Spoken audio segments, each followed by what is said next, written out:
Bueno, bienvenido a Nueva Acrópolis, a esta conferencia mesa redonda que tenemos hoy de consejos prácticos para la vida desde tres perspectivas. Y bueno, voy a hacer una pequeña introducción, sobre todo para entender un poco cuál es el sentido que le vamos a dar a esta charla, porque cada una de estas materias se puede ver desde distintas perspectivas. Entonces vamos a verla desde un punto de vista práctico, por una parte, y tratando de ser sencillo a la manera de exponerlo, pero al mismo tiempo profundo. Dos cosas que no son fáciles de congeniar. Normalmente vamos a encontrarnos, cuando vamos al mundo académico, hay profundidad, pero de una manera muy técnica, que generalmente dificulta que todo el mundo pueda entender lo que se está diciendo. Sobre todo en la filosofía, pues somos expertos en este tipo de cuestiones.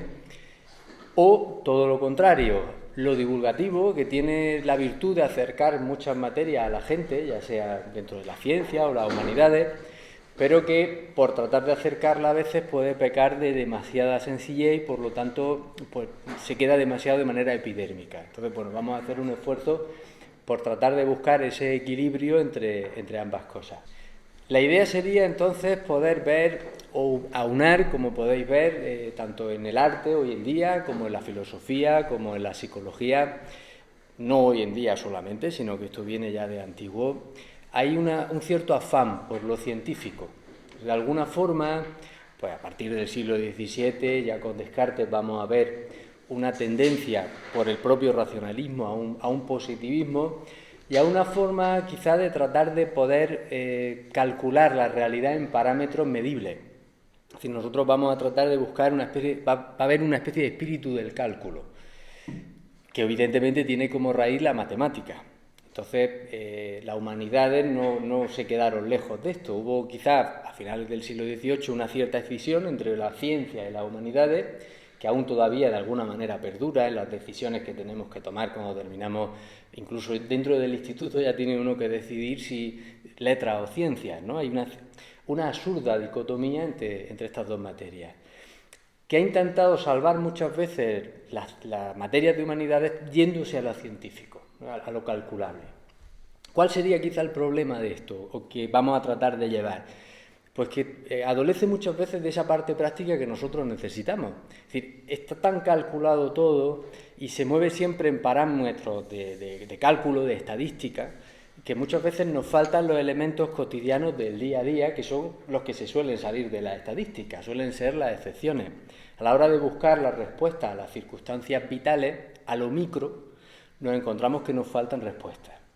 Porque la ciencia siempre va a tender, no toda, pero por regla general, a lo macro, a estudiar en grandes grupos, ya sea la sociología, la psicología o incluso la filosofía, cuál es el comportamiento humano. Pero cuando nos vamos a lo micro nos vamos dando cuenta que muchos de estos parámetros no son tan exactos como aparentemente podrían parecerlo. ¿Qué nos encontramos hoy en día? Nos encontramos muchas cosas, muchas vías, a veces es difícil elegir, uno entra en internet y no sabe ya cuando hablamos de filosofía, hablamos de arte o hablamos de psicología, vamos a encontrarnos que hay un cierto fenómeno de unificación por definición. Pero hay muchas formas de entender la psicología, hay muchas formas de entender el arte y también, como no podía ser menos, y quizás es la más lógica de todas, la propia filosofía, ¿no? Es decir, cómo interpretamos el mundo y cómo lo podemos vivir. Dentro de la filosofía no nos hemos escapado de esa parte matemática y de hecho tenemos una filosofía computacional de la mente, ¿no? Cuya máxima expresión vemos ahora con todo el desarrollo de la inteligencia artificial, ¿no? Hasta dónde puede llegar y si puede emular a lo humano, vendría un poco de esa forma de entender al ser humano desde el punto de vista computacional, es decir, con nuestra capacidad de procesar datos o no.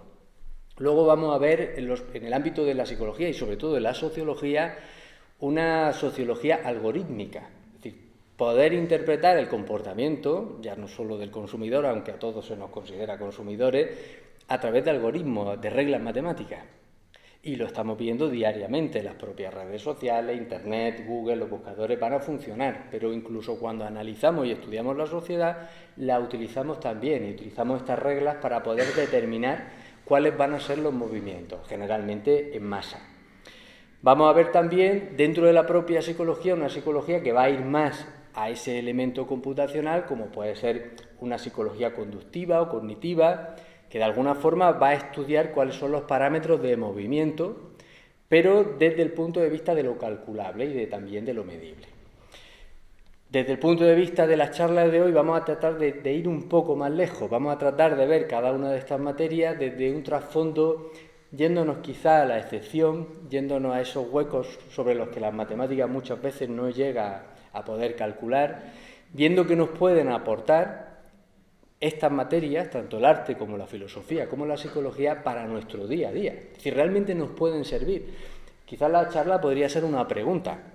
Es decir, ¿tienen aspectos realmente prácticos que nos puedan servir la filosofía, el arte o la psicología para nuestro día a día?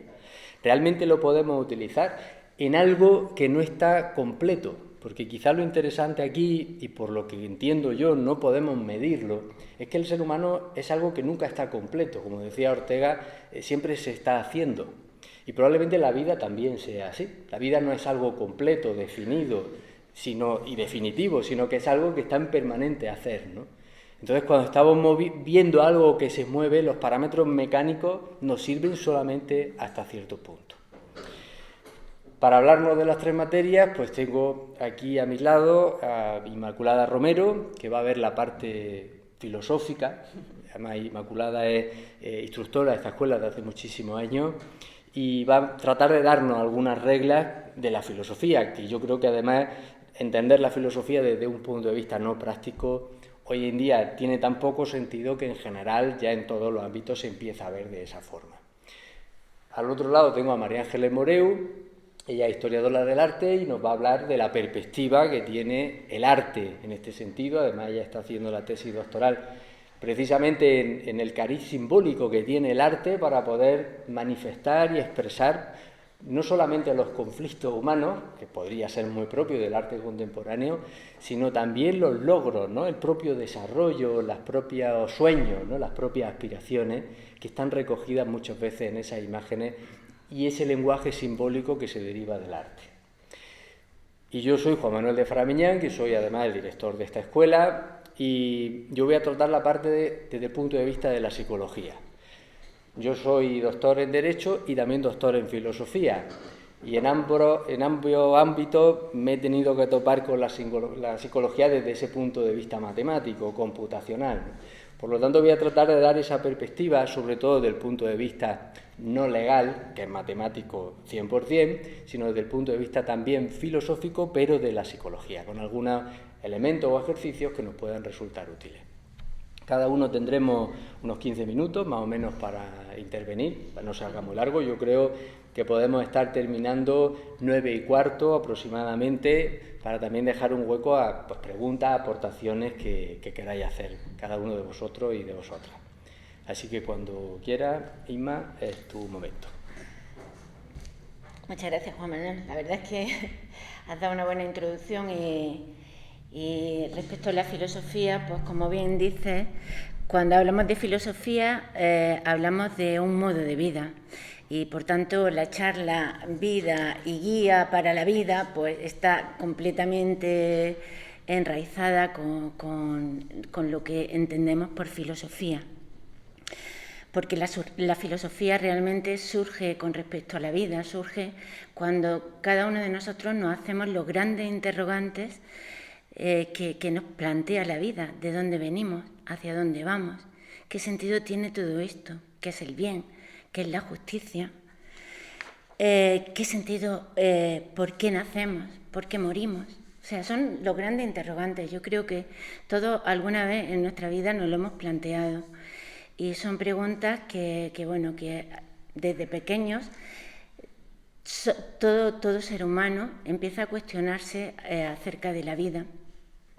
Y a lo largo de nuestra vida, pues algunos lo seguimos con esa inquietud y que latente, yo creo que muchos de los que estáis aquí es porque la sentís, porque sois unos buscadores y en otras ocasiones la apagamos, ¿no?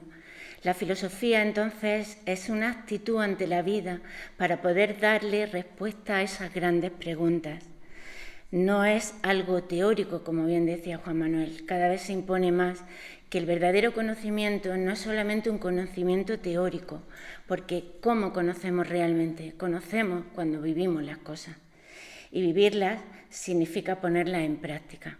El conocimiento se hace pleno, se hace completo cuando realmente vamos aplicando lo que vamos adquiriendo. Nosotros, el filósofo, se pregunta, pero no es solamente vivir en la pregunta o en la duda, es caminar buscando esas respuestas. Nosotros hemos venido aquí a esta escuela de filosofía buscando respuestas y es muy difícil sintetizar en 15 minutos todo lo que nos puede aportar la filosofía. Después de 30 años tengo muchas cosas dentro para poder deciros lo que me ha aportado la filosofía, muy gratificantes, por cierto, en todos los aspectos de mi vida. Pero bueno, he tratado de sintetizar porque cuál podrían ser esas guías. Tenemos un gran camino por detrás, un sendero de los grandes filósofos que han transitado a lo largo de la vida buscando estas respuestas y podemos dirigirnos a ellos.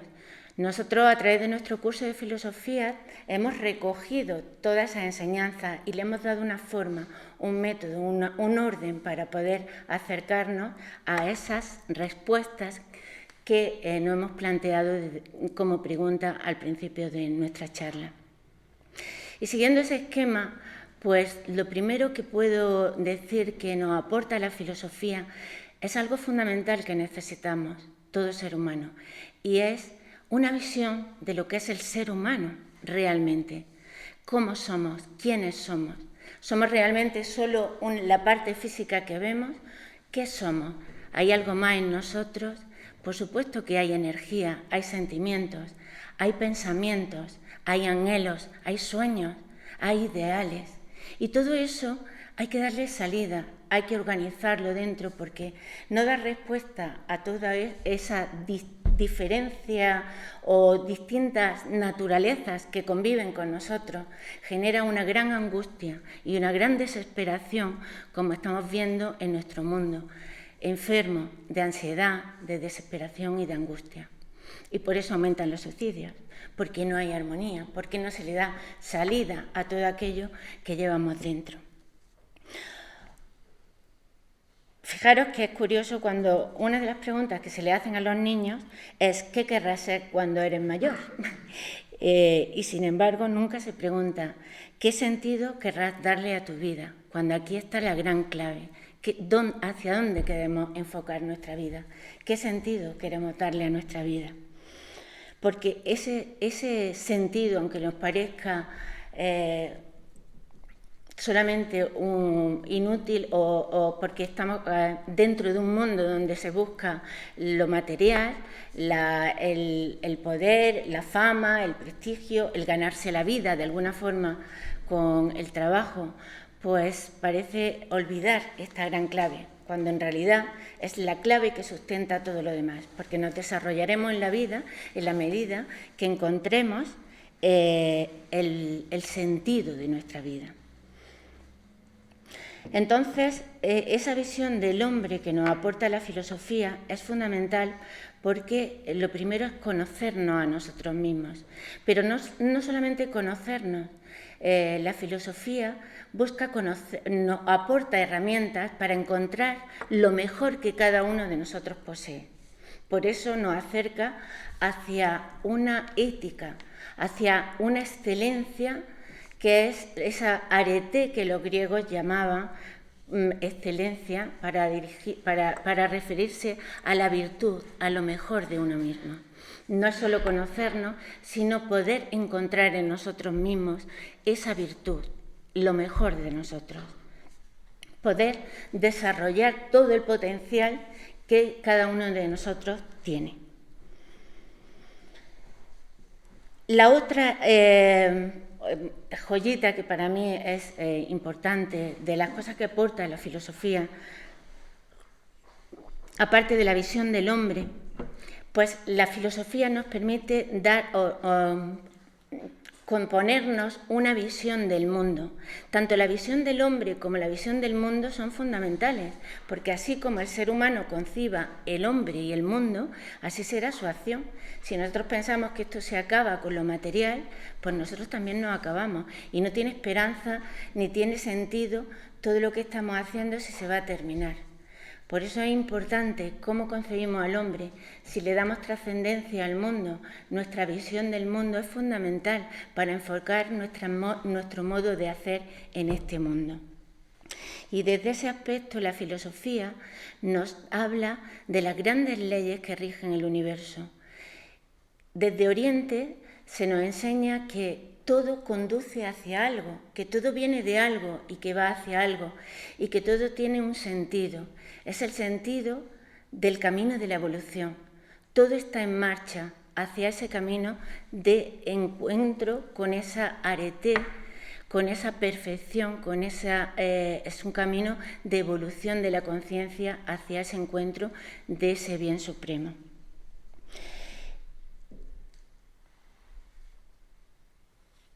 Además de la visión del mundo, nos enseña a conocer las grandes leyes de la naturaleza, porque no solamente entender que estamos en un camino de evolución, es entender también que hay una gran ley en la naturaleza que es la ley del karma, como podemos aprender de la filosofía de Oriente.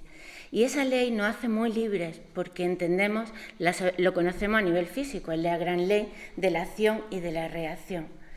Pero a nivel personal nos hace libres porque nosotros podemos elegir aquellas acciones, toda acción que va a conseguir un efecto, podemos nosotros entonces elegir aquellas acciones según los efectos que queramos lograr. Y esto es una gran libertad para el ser humano. La vida está en movimiento, la vida está en acción, nada escapa a eso. Y tenemos que ser conscientes de que aunque nosotros no queramos movernos, el mundo nos va a mover, porque todo está en marcha, todo está en movimiento. Y más vale elegir nuestro propio camino de acción que ser arrastrados por la corriente que de todas formas nos va a arrastrar. Ahí está la gran determinación del ser humano, poder ser libre para elegir su camino de acción, poder elegir aquellas acciones que le van a conducir a encontrar su propio sendero dentro de la vida. La filosofía, además de ser una guía para conocernos, además de ser una guía para entender el mundo, para entender cuáles son estas grandes leyes que rigen el universo, pienso que la filosofía nos abre horizontes. Nosotros hemos recogido en nuestro curso conocimientos tanto de Oriente como de Occidente. ¿Y por qué? Porque el camino que nosotros seguimos es el camino de una filosofía ecléctica, es decir, una filosofía amplia que abarque todos los conocimientos. Y eso evidentemente te da una gran amplitud de miras, porque te da muchas posibilidades de ver las cosas desde muchos ángulos diferentes, cosa que es muy necesaria para tener una gran tolerancia, para poder entender a los demás, para poder comprender a los otros y poder comprendernos en cierta medida también a nosotros mismos. Nos aporta elementos para ser felices, porque aprendemos a diferenciar las cosas que son importantes y las cosas que no son importantes. ¿Cuánto tiempo perdemos en la vida estresados por cosas que nos ocupan el tiempo? Y parece que merece la pena estar siempre como muy ocupado, pero ¿ocupado en qué? Tenemos que aprender a elegir las cosas que merecen la pena, que ocupen nuestro tiempo, y las cosas que no merecen la pena. Y eso nos lo enseña la filosofía. Otro elemento que considero que es guía en la filosofía es que nos aporta herramientas para la convivencia. Por alguna razón el ser humano es un ser social, vivimos en sociedad y tenemos que aprender a convivir. Y para eso hay razones fundamentales en la filosofía. Es entender que hay una identidad entre todos nosotros, que todos tenemos un anhelo, tenemos algo que nos une, que nos identifica como humanidad. Por alguna razón hablamos de humanidad. Tenemos un alma, tenemos sueños dentro nuestro y ahí nos identificamos con esos ideales, con esos anhelos. Podemos ser diferentes en nuestra personalidad, podemos tener roces porque unos tienen un carácter y otros tenemos otro, pero hay algo dentro nuestro que nos une profundamente, que nos identifica como seres humanos y que nos permite hablarnos y mirarnos a los ojos de cara a cara. Y ahí es donde nosotros tenemos que buscar la razón de nuestra convivencia. en ese alma que nos identifica como seres humanos. Y eso es algo, esa tolerancia, esa actitud es algo que nos otorga la filosofía, porque la filosofía nos hace eclécticos y nos hace tolerantes, nos permite comprender otros puntos de vista y nos permite ver otras visiones. La filosofía además nos hace responsables, nos enseña a descubrir nuestra cuota de acción en el mundo. Por alguna razón estamos aquí, en este momento. Por alguna razón estamos en este momento histórico y cada uno de nosotros tiene su parte de acción en el mundo, como decíamos, todo está en movimiento y cada uno tiene su parte en ese movimiento. Somos como pequeñas células del gran organismo que es el macrobios. No podemos escapar a nuestra responsabilidad, que es nuestra cuota de acción. Y en ese sentido, a mí me gustaban mucho los estoicos porque ellos decían que si merece la pena realmente algo en el ser humano es mejorar, hacer uso de su razón para mejorar el mundo. Y en la medida que mejoramos el mundo y ocupamos nuestra razón para mejorar el mundo, nos mejoramos a nosotros mismos. Y cuando nos mejoramos a nosotros mismos, mejoramos el mundo. Porque aunque parezca mentira, la suma de todas nuestras acciones constituyen la cuota de acción de la humanidad y todos tenemos responsabilidad en ello. Sócrates nos enseñaba qué es ser un ciudadano y ser un ciudadano no es votar, es preocuparse por el bien común, es participar en la construcción del bien común y esa es nuestra gran responsabilidad como seres humanos. Preguntarnos, ¿esto que quiero hacer es lo mejor que puedo hacer? Es una pregunta para reflexionar. Y de la misma manera que hacemos un ejercicio para mantener nuestra salud, tenemos que hacer un ejercicio para mantener también la salud de nuestra alma. No se trata de cambiar grandes cosas, a lo mejor no cambiamos grandes cosas, pero en la pequeña medida que vamos cambiando, vamos poniendo esa acción en el mundo que, como si hacemos caso de de esa gran ley de acción y reacción, nada se pierde. Todos esos efectos quedan y repercuten en el mundo. No justifiquemos que el mal depende de otros, porque cada uno de nosotros tenemos la cuota de acción que le corresponde. Y una vida humana, como decía, merece la pena de vivir cuando ayudamos a los demás y a nosotros mismos. La filosofía sirve también para ser justos en conformidad con la verdad. También sabemos que la filosofía de alguna forma nos acerca a esos grandes ideales de verdad, de justicia, de belleza y de bien. Y nos enseña que para llegar a esos ideales tenemos que empezar por nosotros mismos. Si queremos llegar a la justicia, tenemos que empezar por poner justicia en nosotros mismos, que es poner un poco de orden, un poco de luz dentro de nosotros, para poner luz en nuestras acciones. La filosofía nos otorga herramientas y razones para paliar el dolor, y yo creo que esto es muy importante en nuestros días. Venir a la vida, nos dice la filosofía oriental, es ya por sí doloroso, pero la filosofía nos da herramientas para ese dolor. Entre otras, nos enseña que una de las grandes, una de las grandes cuestiones que nos provocan dolor es el hecho de apegarnos, aferrarnos, querer poseer cosas que de todas formas vamos a perder. Y ese apego nos hace sufrir cuando las perdemos. Y también nos enseña que realmente hay cosas que dependen de nosotros y cosas que no dependen de nosotros. Esto es una gran clave, que es una clave estoica para también poder paliar el sufrimiento. A veces sufrimos inútilmente por cosas que son ajenas a nosotros y no es que sean pasivas, pero a veces nos justificamos con lo ajeno y nos olvidamos de lo que depende de nosotros y creyendo que el mal está fuera, nos olvidamos de la parte que nos corresponde a nosotros hacer, de la parte que está en nuestra mano cambiar. Y sobre todo pienso que la filosofía sirve para amar profundamente. Para amar porque de hecho en la base de la filosofía está el amor al conocimiento.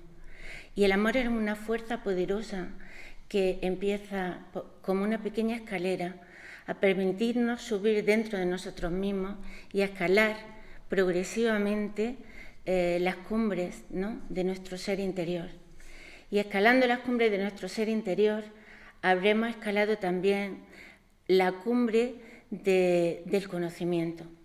Porque, como decía, sigue siendo tan actual hoy en nuestros días esa gran frase que rezaba en el frontispicio de Delfos: hombre, conócete a ti mismo y conocerás los dioses y el universo. Y luego, si me da tiempo, me gustaría, aparte de todos estos aportes, que podríamos seguir hablando de muchos más, pero sí incidir en algunos consejos muy prácticos para la vida diaria.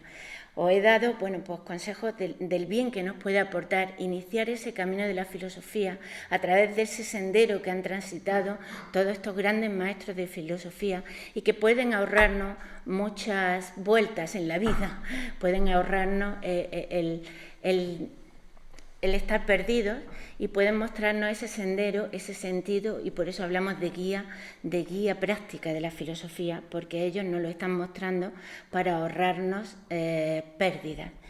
Y algunos consejos prácticos, entonces, digo, para el día a día, que son ejercicios que podemos aplicar en nuestra vida diaria. Un ejercicio muy recomendable es un ejercicio que nos recomienda el estoicismo y que es un ejercicio le llaman de privación.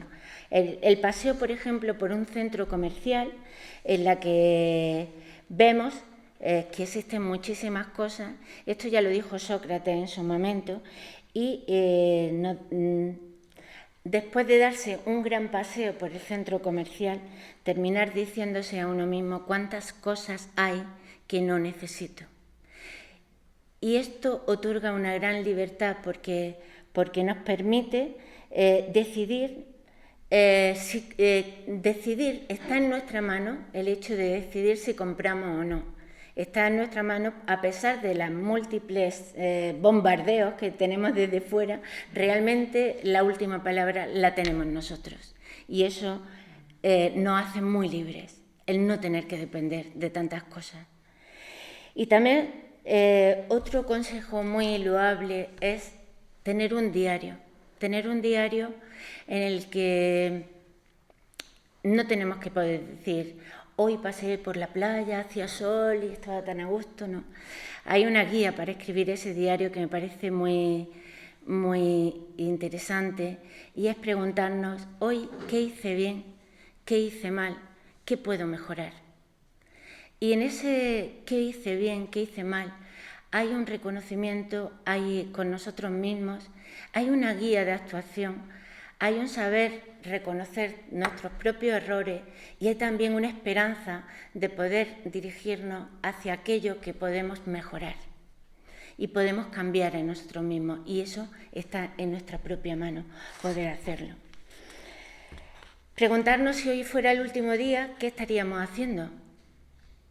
¿Cuántas cosas perdemos, cuánto tiempo desperdiciamos en cosas poco importantes, como decía antes? Bueno, si hoy fuera el último día, ¿qué haría? ¿Estaría bicheando en el internet? ¿O estaría, no sé, es para cuestionarse? Y como final, quería decir que a pesar de la etiqueta que arrastra la filosofía, de que sea un saber poco práctico, tenemos que decir que no hay nada más práctico que encontrar el sentido de nuestra vida. Eso es realmente lo práctico. Muy bien, muchas gracias, Inma.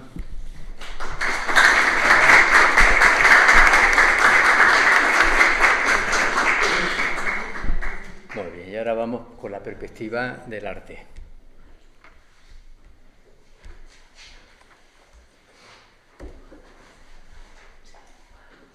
Bueno, pues vamos a hablar de esa guía práctica, vamos a seguir viendo esa guía práctica para la vida, pero desde el punto de vista del arte, porque el arte también Es una vía muy interesante que nos enseña y nos da, nos permite, nos muestra muchísimas herramientas para trabajar a través de las imágenes, del mundo simbólico, de las alegorías, de las historias, de la mitología. En definitiva, vamos a hablar de un lenguaje simbólico, como estoy indicando, porque es el que nos permite indagar dentro de nosotros mismos y de nosotras mismas, que es lo interesante. Vamos a intentar construir a través de imágenes nuestra identidad o ver claves para poder construir nuestra identidad, para ver quiénes somos.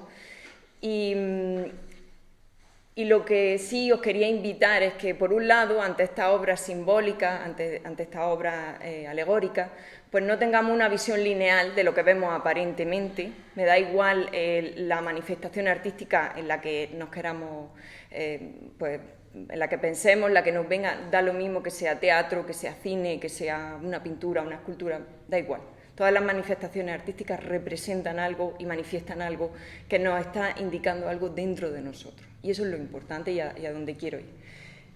También quería invitaros a que, si os vienen sobre la marcha o cuando estéis en casa, en otro momento, imágenes, ideas de obras que os llaman la atención, que os tocan por dentro, pues que las tengamos presentes. Porque lo que vamos a intentar es construir como un museo interior, por así decirlo.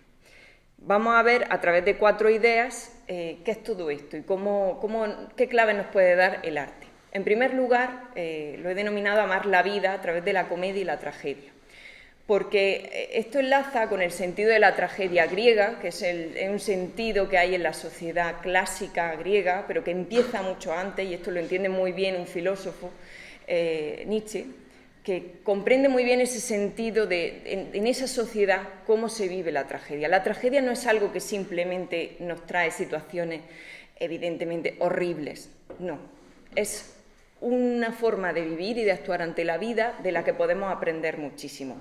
Requiere una actitud en la que podemos, todo lo que nos suceda, debemos de entenderlo como algo necesario, como algo que nos está construyendo, porque vamos a estar hablando a través de estas 4 ideas de algo que nos construye, que nos va a permitir definirnos a nosotros y a nosotras mismas poco a poco, pero que es algo que vamos a decidir nosotros.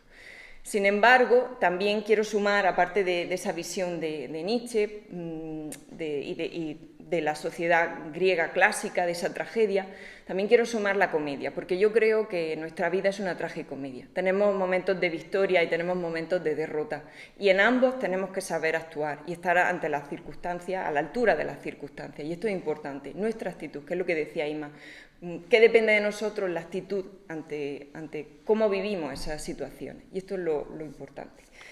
Y hay un concepto que Nietzsche trabaja muy bien relacionado con todo esto, que es el amor fati, ese amar no solo la vida, sino el destino, aquello que nos depara la vida precisamente, y él lo define en Ecce Homo de la siguiente forma. Dice: mi fórmula para expresar la grandeza del ser humano es el amor fati, el no querer que nada sea distinto, ni en el pasado, ni en el futuro, ni por toda la eternidad. No solo soportar lo necesario y aún menos disimularlo, sino amarlo.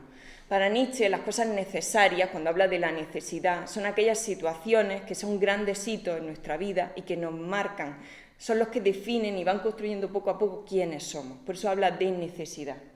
Quiero aprender cada día a considerar como bello lo que tienen de necesario las cosas. Así seré de los que las embellecen. Lo necesario no me hiere, sino que me constituye mi naturaleza más íntima. Es decir, me construyo a mí mismo. Estoy viendo cuál es mi identidad, o a mí misma, ¿no? Y dice: ¿por qué soy yo un destino? Porque conozco mi suerte, porque esto depende de mí querer ser alguien que estoy construyendo yo cada día, que estoy conformando esas piezas. Y esto enlaza con los estoicos, de nuevo, que Inma ya ha ido mencionando, porque tienen una filosofía ante la vida muy práctica y muy cotidiana, y es que pues frente a ese amar la vida, ese amar el destino y el ver la tragedia y la comedia en nuestras circunstancias cotidianas, pues tenemos que tener en cuenta también la actitud de no querer que las cosas sean como queremos que sean, sino amarlas tal y como son. Y esto es una máxima estoica muy interesante, porque cuando vemos las cosas desde esta perspectiva, Cuando algo nos derrumba o incluso en las victorias, como decía, pues no vamos a vernos ni muy arriba ni muy abajo, que esto es lo peligroso, por así decirlo. No van a sacarnos de nuestro centro las circunstancias, sino que somos nosotros y nosotras quienes vamos a decidir dónde nos movemos y hacia dónde vamos. La siguiente idea será descubrir nuestras fortalezas, porque estamos caminando en ese trabajar con nuestra identidad y con quienes somos. Para descubrir nuestras fortalezas necesitamos establecer una base. Si identificamos esas fortalezas y esas cosas, esas herramientas propias de nosotros y de nosotras en las que podemos apoyarnos, nos va a ser más fácil que cuando tengamos una situación difícil, drástica, dramática, trágica, podamos asentar y partir de esa base y continuar, que no sea el envite, no sea tan grande. Y como ejemplo quería poner el mito de Galatea. Galatea va a ser pues como cada uno de nosotros. Es un individuo, una persona que bueno, pues se llama Galatea, pero que puede llamarse como cada uno de nosotros, como si fuera un reflejo, un símbolo de cada uno. Y en su mito, que no me voy a detener mucho por el tiempo, pero básicamente, no sé si todos lo conocéis, pero es el mito de Galatea, Polifemo y Actis. Galatea es una nereida, es hija de Nereo, es una divinidad del agua, y esto es importante, vamos a ir viendo la naturaleza de cada uno, que es bellísima. Es la típica figura mitológica donde lo femenino resulta la belleza pura y espectacular, ¿no? Y entonces todos los seres a su alrededor se quedan prendados de ella. Hay otro Polifemo, otro personaje, que es también de una naturaleza acuática, porque es hijo de Neptuno, es un gigante, un cíclope, y bueno, pues él, a pesar de partir de esa naturaleza acuática, se va hacia la tierra y vive en un entorno terrestre, rodeado de vegetación, rodeado de animales, de plantas, de árboles frutales, etc. Y él, ¿qué le pasa? Es un ser que, bueno, pues entiende la realidad de una forma un poco distorsionada. Tiene una imagen de sí mismo que no es para nada la que refleja y la que se ve desde el exterior, cosa que es curiosa. Y luego, por otro lado, tenemos a Actis, que es el joven, que no es ninguna divinidad, no es un ser aparentemente especial, pero es quien tiene el corazón de Galatea. Polifemo se enamora profundamente de ella y Galatea y Actis pues tienen un amor correspondido. Y Polifemo pues entra en una obsesión con Galatea tal que un día que los descubre decide que tiene que matar a Actis porque Galatea solamente puede ser de él. Él lanza una piedra, porque como decía un gigante, para intentar matarlo. Y antes de que Actis muera, Galatea lo salva. Esto es lo que me gusta de este mito, que es ella la que salva a esa personalidad masculina y lo que hace es convertirlo en una divinidad. Lo convierte en un río, de tal forma que viven juntos, quedan juntos, fusionados eternamente con esa naturaleza acuática. Y vamos a ver el mito no desde esta historia lineal y tal y como es, sino desde otra perspectiva. Pensemos que Galatea, como decía, puede ser un símbolo de nosotros y de nosotras mismas. Y los otros dos personajes son parte de ella. Polifemo representa una personalidad inferior o una naturaleza inferior de ella y Actis una naturaleza más elevada, algo que es su parte más profunda, su parte más, pues sí, sagrada, profunda, elevada, llamémoslo como queramos. ¿Qué sucede? Que Polifemo, que representa su personalidad, va a intentar llamarla constantemente, llamar su atención. Estoy cansado y necesito que me hagas caso, que me cuides, como si fuese nuestro cuerpo. No me apetece que hagamos estas cosas porque requieren mucho esfuerzo, como si fuese su energía o su vehículo energético. Desde un punto de vista emocional o desde un punto de vista mental, pueden ser emociones, sentimientos que le estén rondando y que no la dejen avanzar y que estén constantemente dando vueltas dentro de sí. Pero ella decide sucumbir a eso y hacer caso a su naturaleza más elevada. Y se funde con ella. Ella decide que su personalidad no la va a dominar y por eso deja atrás a Polifemo y sigue hacia adelante, hacia Actis. En ese construir nuestra identidad y ya habiendo visto estas fortalezas que reconocemos en nosotros y en nosotras mismas, de las que podemos partir, también vamos a tener que ir viendo en ese proceso cómo se describe nuestra naturaleza interior. Y en el arte muchas veces estas situaciones internas se describen a través de paisajes. La naturaleza puede usarse como símbolo de un sentido o de un estado anímico interno del alma. Y vamos a poner varios ejemplos, pero realmente esto es un ejercicio de imaginación que podemos hacer cualquiera. Y es simplemente en un momento en el que estemos en paz, tranquilos y centrados, podemos imaginarnos un lugar natural y ver qué aparece. E intentar ver en esos detalles cómo estamos, porque nos va a hablar de nosotros y de nosotras mismas. Puede darse una naturaleza, como en este cuadro de Tiziano, pues que es frondosa, es sana, es verde, es ordenada. Y sin embargo está repleta de cupidos, como en este caso, que lo están desordenando todo y que no dejan que la armonía se quede tranquila, que haya paz. Porque eso puede ser como una situación en la que nosotros aparentemente estamos bien, pero hay situaciones, hay emociones, hay ideas que no nos dejan, que están dentro nuestra, pues moviéndonos y no nos permiten estabilizarnos y crear esa armonía interna que verdaderamente creemos que tenemos y que podemos tener, pero hay que realizar un trabajo más. También puede darse una naturaleza pues, que crece desordenada, pero que está intentando cubrir unas ruinas de algo que fue bellísimo, que fue espectacular, pero que tiene que caerse, que está desmoronándose. Tenemos que dejar paso atrás a eso y seguir adelante. Y si nos fijamos bien, puede que encontremos una construcción un poco más pequeña, no es tan espectacular como la anterior que había, pero es firme. Se mantiene firme y quizá en algún momento pueda llegar a ser esa gran catedral que antes veíamos, ¿no? Que se está derrumbando. Porque puede ser un momento en el que esté empezando a nacer algo que debemos de dejar atrás para seguir hacia adelante, pero que si seguimos mirando hacia atrás nunca vamos a poder avanzar. También podemos sentirnos con fuerza, con la sensación de que dominamos la situación, de que estamos en nuestro centro, armonizados con nosotros mismos y con nosotras mismas. Sin embargo, esa niebla, ese mar de niebla que tenemos debajo, si nos metemos mucho hacia ese mar y si miramos hacia abajo, vamos a ver que hay cosas que hemos ido superando, que si no las tenemos en cuenta podemos volver a caer en ellas. Debe de estar eso presente. Pero sobre todo debemos mirar hacia el frente, hacia ese cielo abierto y luminoso, que es ese nuevo horizonte que tenemos y que nos depara nuevas oportunidades. También podemos ver una naturaleza totalmente difuminada, abstracta, donde no sabemos qué hay ni qué nos va a deparar la vida. Pueden ser esos momentos incipientes donde algo está cambiando, pero no sabemos hacia dónde nos lleva. Sin embargo, está todo repleto de luz y de color. O sea que algo no sabemos qué viene, pero tiene buena pinta, ¿no?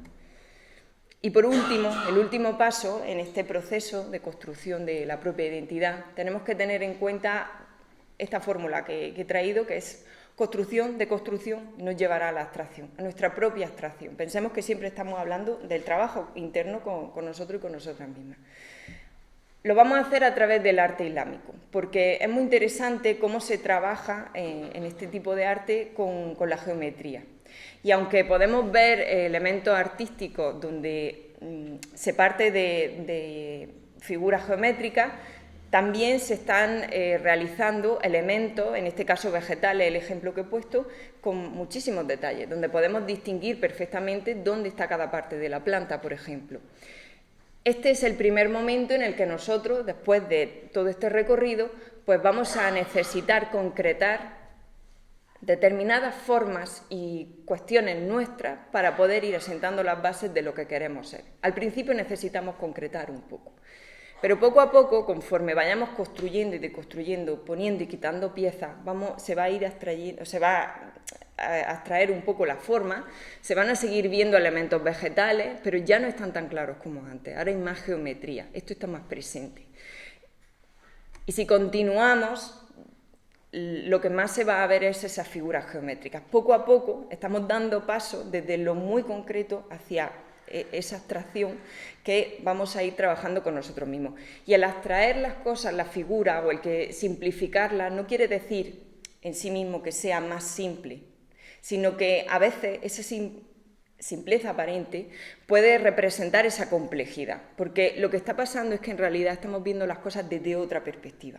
Hemos cambiado el chip de cómo vernos a nosotros mismos y de cómo ver ese interior, y ahora lo que vemos es las formas geométricas.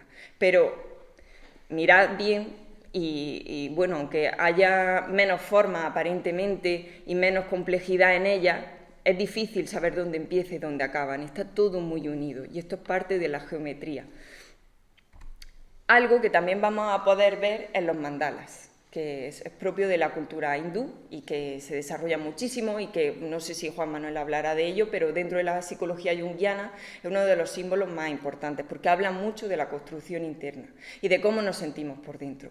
Pueden ser mandalas que incluso dentro incluyan otros mandalas, alguna figura totalmente compleja, tal y como partíamos antes, que poco a poco se vayan simplificando y volviéndose más geométricos, que incluso en su centro pues representen o tengan un símbolo que nos llame, nos diga algo muy fuerte o incluso una divinidad, porque puede ser un arquetipo que estemos representando o trabajando en ese momento, o algo en la vida que tenemos que trabajar y que mover en ese instante en el que nos encontramos.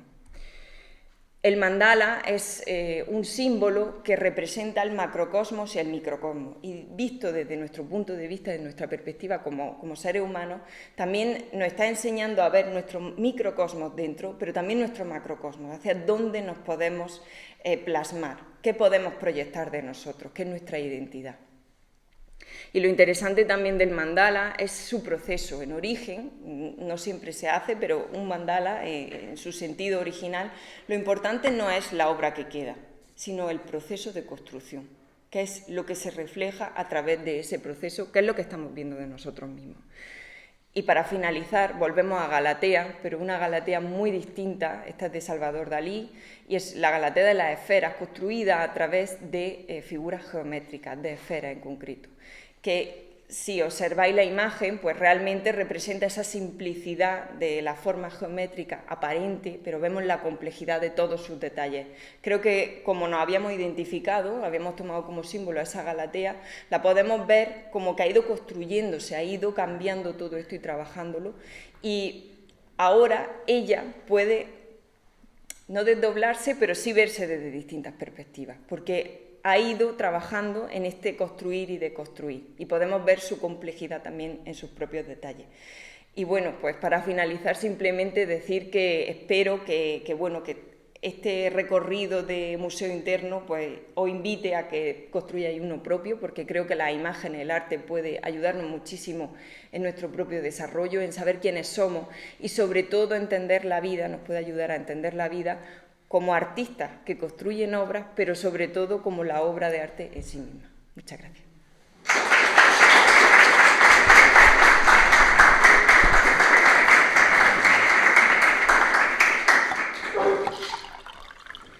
Muy bien, pues muchas gracias, María Ángeles.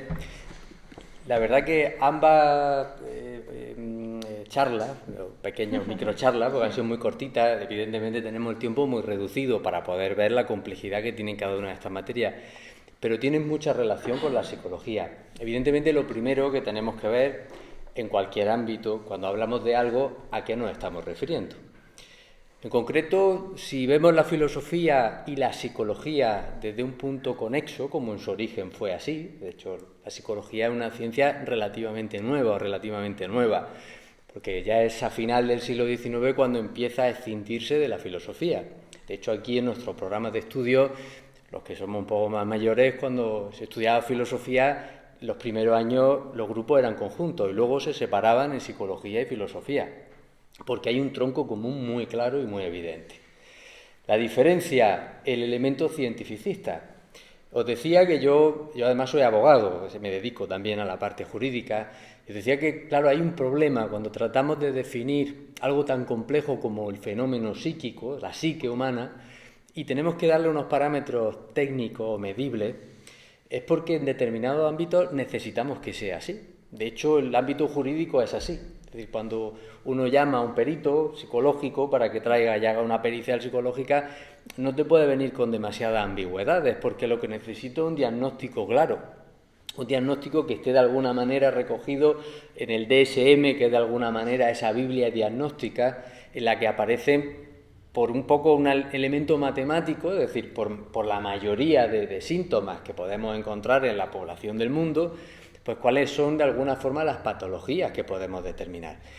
Y necesitamos que sea así porque de alguna manera en un juicio hay una cierta ficción de realidad y de que las cosas puedan ser así, porque si no nos generaría una enorme inseguridad, algo que los que nos dedicamos al ámbito jurídico sentimos permanentemente, porque realmente es una ficción.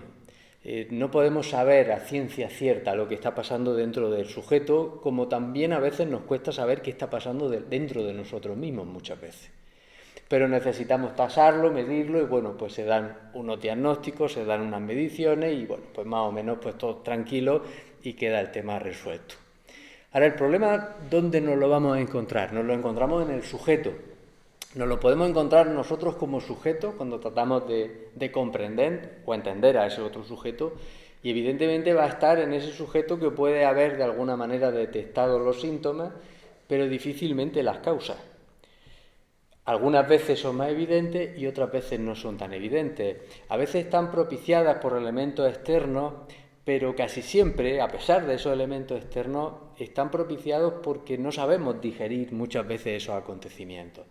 Bien porque han llegado demasiado pronto, porque no estábamos preparados o porque no todavía podíamos comprender qué es lo que estaba ocurriendo. En ese sentido, la filosofía aporta comprensión.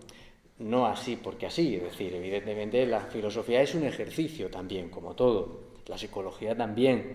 Uno no va a una terapia y ya ha resuelto el problema, va a tener que hacer un ejercicio, tiene que haber un acto de voluntad por parte de esa persona. Y de la misma manera que como en el arte uno se puede poner en un museo a tratar de ver qué le dicen las obras que están allí expuestas, pero si no hay un pequeño esfuerzo de interioridad en uno, es decir, no hay un poquito de vida interior, difícilmente le van a decir nada. Porque tenemos que tener una actitud proactiva. Y creo que es uno de los elementos fundamentales que nos va a enseñar la psicología. Y a la hora de enfrentarnos al mundo, de alguna forma nos tenemos que empezar a enfrentar a nosotros mismos y viceversa.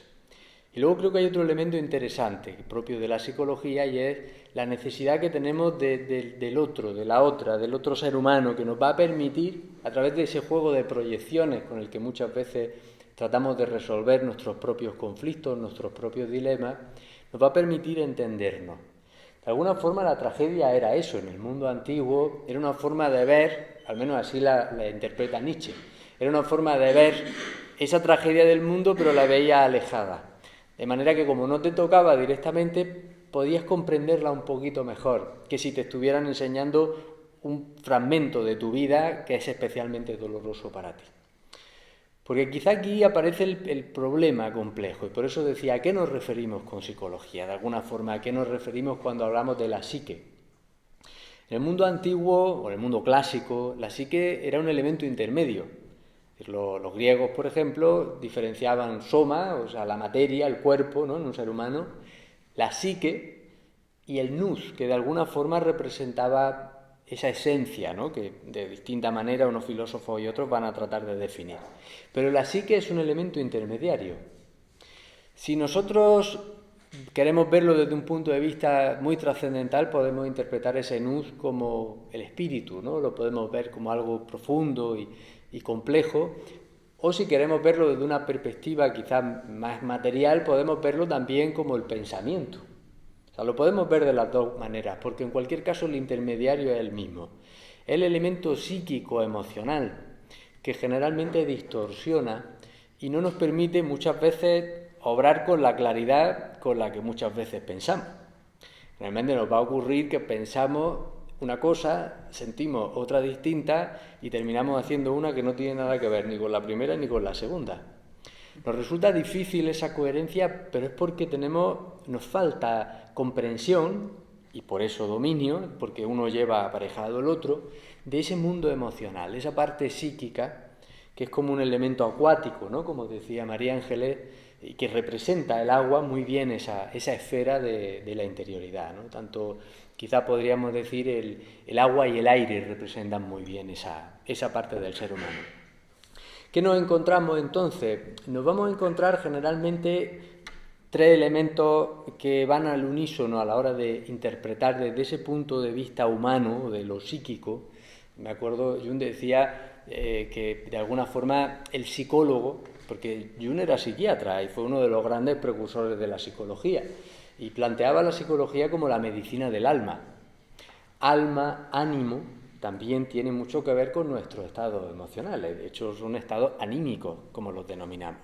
O sea, probablemente vayan por ahí, puedan ir, algunos de los tiros puedan ir por ahí, ¿no?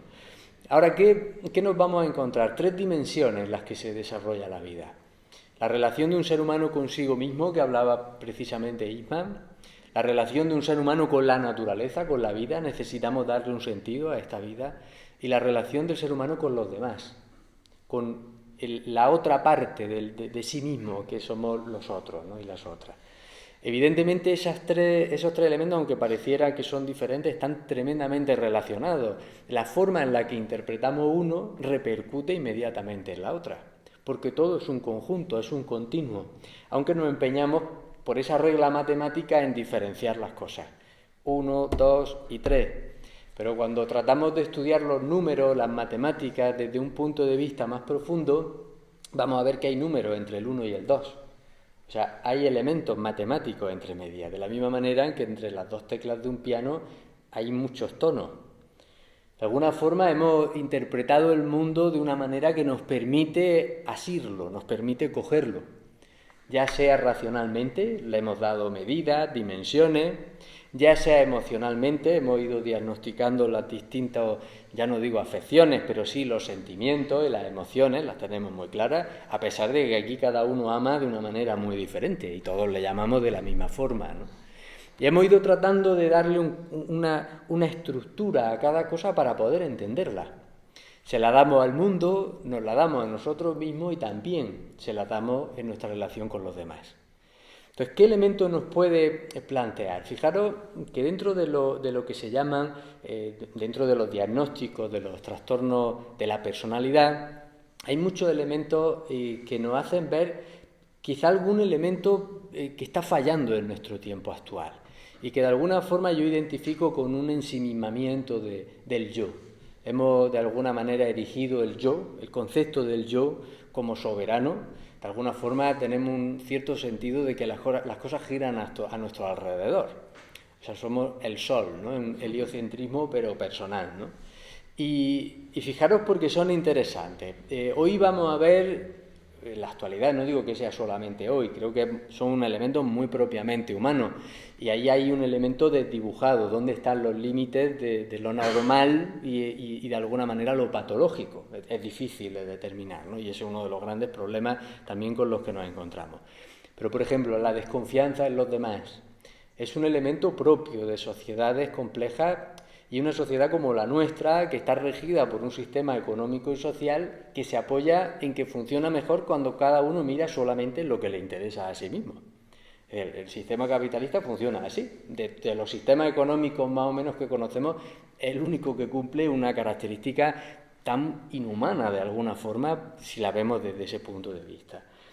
La tendencia a aislarse del mundo es otro elemento que, a pesar de tantas relaciones como podemos tener, redes sociales, muchos elementos de contacto, sin embargo nos vamos aislando. Y es curioso que el problema no es cómo estamos, sino cómo nos sentimos. Ahora iré a eso. Dificultad para socializar.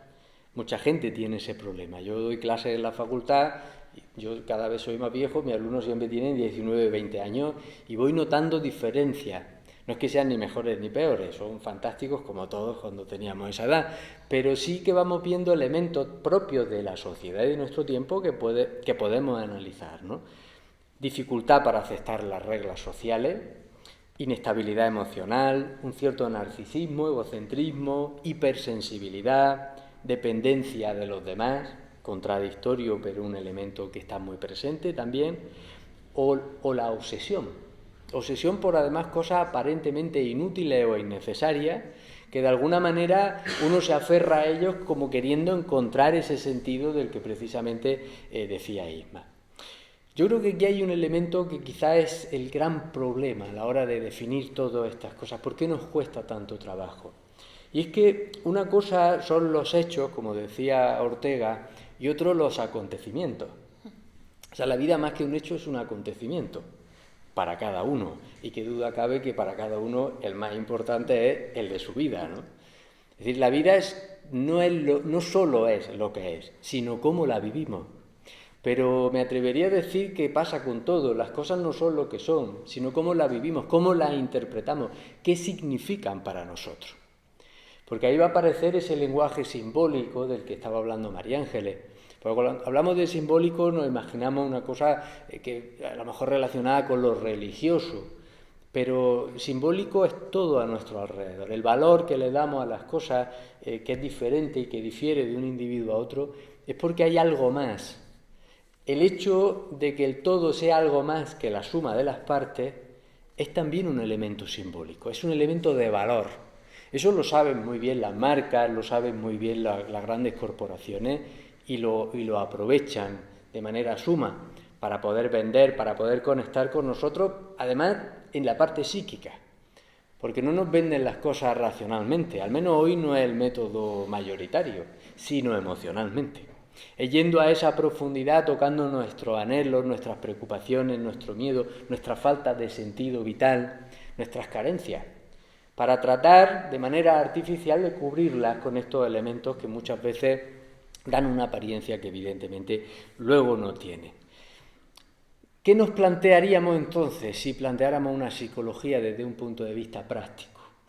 Que evidentemente no desmerece la labor del psicoterapeuta o del profesional que evidentemente cuando uno se encuentra en un momento de crisis no solo puede ir, sino que debe de tratarlo a tiempo y cuanto antes uno lo hace, y por eso además siempre me gusta, tenemos que de alguna manera naturalizar el hecho que de la misma manera que un ser humano enferma físicamente, también lo hace de manera emocionalmente y, ¿por qué no?, probablemente incluso racionalmente podamos llegar a enfermar. Pero aparte de esa psicología, que podríamos llamar clínica, podemos también aplicar cada uno de nosotros una psicología filosófica, artística, porque tiene un sentido de arte del vivir, que pueda permitirnos entendernos un poquito más, entender un poquito a los demás y aportar un poco de sentido a nuestra vida. No digo el sentido, porque eso ya se nos queda muy lejos. A mí me gusta ir por pasos, día a día. Si soy capaz de darle sentido a hoy, ya me planteo mañana, ¿no? Vamos tratando de buscar sentido a cada cosa que hacemos, a cada una de nuestras relaciones, a cada uno de nuestros actos, incluso de nuestros pensamientos, de qué estamos pensando, porque aunque no queramos, siempre estamos pensando.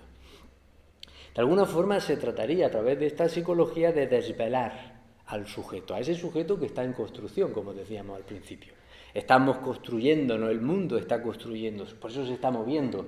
Esa es la tragedia, porque tratamos de coger las cosas y se nos escapan entre los dedos como la arena, porque está todo en movimiento, todo muere y todo renace, pero nunca es igual, siempre es diferente. Nosotros no somos los de ayer, ni tampoco los que vamos a ser mañana.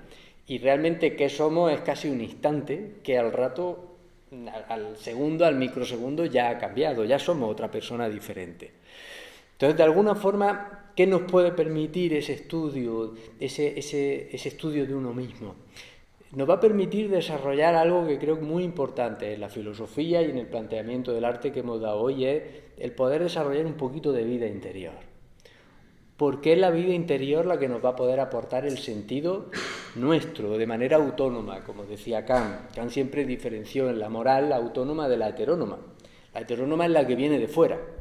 O sea, la moral está claro que muchas veces está impuesta por los sistemas religiosos, políticos, sociales, pero lo que defendía Kant era interesante, y es que un individuo cuando piensa, cuando se sienta, cuando interioriza, tiene también su propia moral. Hay una moral que de alguna manera es trascendental por el hecho de que está más allá de las cosas, y que es autónoma, porque vendría un poco a esa idea que ha dicho Isma, de que el ser humano tiene la capacidad de elegir, que a mí me parece alucinante. O sea, tenemos la capacidad de elegir. Evidentemente no nos parece tan alucinante porque conlleva una responsabilidad que normalmente no nos gusta. Pero si la asumiéramos, tenemos la capacidad de decidir qué hacer en cada momento, en cada instante, qué hacer con nuestra vida, si queremos mantenerla o terminarla. Todo eso está en nuestra mano. Las decisiones más elevadas, más drásticas, más miserables o más mundanas. Todo eso está en nuestra mano. Tenemos la capacidad de desarrollar una voluntad que surge de cada uno de nosotros. Y el analizarla, que es labor generalmente de la filosofía, también compete a la psicología. Analizar por qué pensamos de una determinada manera o por qué sentimos de una determinada manera. ¿De dónde proviene? Porque habría una visión del mundo en que todo proviene desde afuera y que de alguna manera el ser humano viene como tabula rasa y todos son condicionantes. En mi experiencia no es así, nunca lo he visto de esa manera porque no lo he percibido así. He percibido mucho los condicionantes y los sigo percibiendo a lo largo de mi vida, pero también veo elementos innatos que por lo que sea traía yo aquí y que de alguna manera han ido aportando un cierto sentido a cada uno de mis días y de mis circunstancias. Como elementos prácticos que podríamos ver, ¿qué nos podríamos llevar para poder aplicarlo a través de la psicología? He cogido 6 puntos que espero puedan resultar y puedan acompañar a lo que han planteado mis 2 compañeras. El primero yo creo que sería el aceptar la necesidad de comprenderse a uno mismo. Sí, creo que tenemos que partir de la base de que tenemos que dedicarnos un poquito de tiempo al día, porque con que nos dedicáramos un poquito de tiempo al día ya avanzaríamos muchísimo en esto. Porque aquí habría que entender que hay un intermediario entre lo que pensamos y lo que hacemos, que son nuestras emociones. No podemos obviarlas, nuestras emociones están por doquier. No podemos evitar sentir, a menos que seamos, tengamos algún tipo de psicopatía y entonces pues evidentemente no es que no sintamos, sino que no procesamos bien esas emociones, esos sentimientos, porque de alguna manera los tenemos bloqueados. Pero así que es algo muy complejo, que ese sería el elemento fundamental a tener en cuenta. Cuando entramos en el terreno de la psique, los parámetros del tiempo y el espacio se desdibujan. Cuando sentimos, dejamos de sentir y de percibir el tiempo. Tenemos que mirarlo en un reloj. Cuando nos hemos dado cuenta ya ha pasado el tiempo y ya se nos ha ido, ¿no? Otro elemento importante sería el tratar de concebir la idea de una higiene no solamente en lo físico. Es decir, tenemos que aprender a alimentarnos bien, a dormir, a descansar, a limpiarnos, todos sabemos por dónde, pero además hay que aprender a alimentarse también en la psique. O sea, no todo lo que vemos, lo que leemos, las conversaciones que mantenemos nos aportan lo mismo. De hecho, algunas nos ensucian igual que nos ensucia un determinado alimento, y no a todos el mismo alimento. De la misma manera que hay quien es capaz de encontrarse en determinadas circunstancias sin afectarse tanto y otro u otra se afecta de manera suprema. O sea, tenemos que aprender a identificar precisamente estos elementos. Y mantener una buena higiene nos va a privar ¿de qué? Pues de lo mismo que ocurre cuando nos cuidamos en lo físico, prevenimos enfermedades. Si hay una buena higiene en lo psicológico también vamos a poder prevenir ciertas dolencias, ciertas patologías, ciertas enfermedades. Otro elemento interesante creo que sería el de alguna manera desvelar ese secreto de uno mismo, pero de una actitud proactiva. Y aquí había una serie de elementos que plantearía como interesantes para ejercitar. O sea, estos serían ejercicios que tendríamos que hacer, es decir, ejercitar la atención, porque para poder interpretar el mundo a nosotros y a los demás, lo primero es que tenemos que estar atentos, tenemos que ser conscientes de lo que está ocurriendo. ¿Qué ocurre en una conversación, en una circunstancia? ¿Qué ocurre en el otro? ¿Qué ocurre en mí? ¿Qué está ocurriendo en el entorno? La memoria, desarrollar la memoria, porque nuestra identidad es un suspiro, es un instante. Si no mantenemos vivos los recuerdos de nuestro tiempo pasado, difícilmente vamos a poder construir algo hacia el futuro. Necesitamos tener una buena memoria que va a depender mucho de la forma activa y consciente con que vivamos nuestra vida. Desarrollar la inteligencia, pero no solo desde una manera computacional, sino para aprender a discernir lo correcto, lo incorrecto, lo que nos sienta bien o lo que no nos sienta bien. Es decir, es otra forma de inteligencia, porque muchas veces es intuitiva. Basta que una persona simplemente perciba las cosas para darse cuenta si algo le sienta bien o no. No necesita hacer un análisis médico, nos pasa incluso con los alimentos. Lo que pasa es que nos empeñamos, ¿no? Porque nos gusta o por lo que sea, ¿no? También nos pasa psíquicamente, nos empeñamos en estar con personas que no es que sean malas, pero que son incompatibles con nosotros. O sea, nos resultan tóxicas, pero no porque lo sean, porque a veces también de alguna manera diabolizamos a las personas, simplemente porque somos incompatibles, tenemos temperamentos muy diferentes. Y en el fondo lo sabemos muchas veces. Desarrollar las sensaciones a través de la sensibilidad. No es lo mismo oír que escuchar, ver que mirar, sentir que tocar. Es decir, podemos tener una vivencia mucho más compleja, mucho más plena de la vida.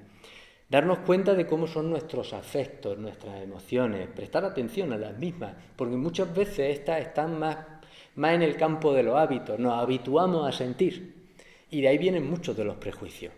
Nos hemos habituado como sociedad también a tener ciertos hábitos emocionales, también en lo moral, que esto ya lo denunciaba Nietzsche en su momento, más allá del bien y del mal, cómo hay una moral que en determinados momentos se impone, ya sea, ya decía, de manera religiosa, social o política.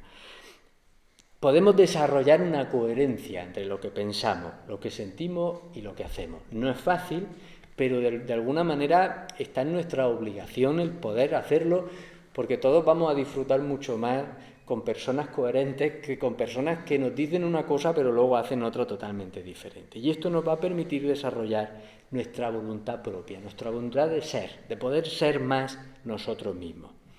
El quinto es prestar atención no solamente a los cómputos macro, sino también a lo micro, a los detalles, a los pequeños elementos que dejamos desapercibidos porque no son comunes, pero son precisamente los que nos hacen ser a nosotros lo que somos y a ser a los demás lo que son. Y también en la naturaleza el que cada elemento sea único y al mismo tiempo forme parte de un conjunto. Y como sexto, que ahí nos daría para mucho porque tendría mucha relación con esto, es aprender a desarrollar un cierto lenguaje simbólico que es el propio de nuestra alma, de nuestra psique. Lo podemos ver en nuestros sueños y lo podemos ver en el valor que atribuimos a las cosas. O sea, aprender a identificarlo nos va a poder hacer tener una vivencia de la vida en planos que no son solo racionales. No digo que no sean racionales, digo que no sean solo racionales. En poder vivir las cosas no en parámetros solamente medibles. Puedo medir los parámetros de una relación, pero si no atiendo a lo simbólico, a lo trascendente, a lo que se escapa, es decir, a ese amor que no voy a poder definir y que si lo puedo definir, evidentemente es otra cosa, estoy coartando la vida, la estoy construyendo y la estoy limitando. Para terminar, por lo tanto, yo creo que las tres visiones que planteamos, yo creo que nos plantean la vida como un buscador, ¿no? La idea de buscar, de tratar de encontrar, de buscar un sentido, que al final, queramos o no, se lo vamos a tener que buscar a todo. Y me quedo con una frase de Jung, que lo has mencionado tú hace un momento, y que lo he mencionado yo también, que siempre me ha parecido muy enigmática, porque dice así, ¿no? Dice algo como que algo que tenemos que desarrollar, pero que no va a surgir precisamente solamente porque lo queramos desarrollar. Dice, esto que anhelamos no puede encontrarse buscando, y sin embargo, solo los que lo buscan lo encuentran. Muchas gracias.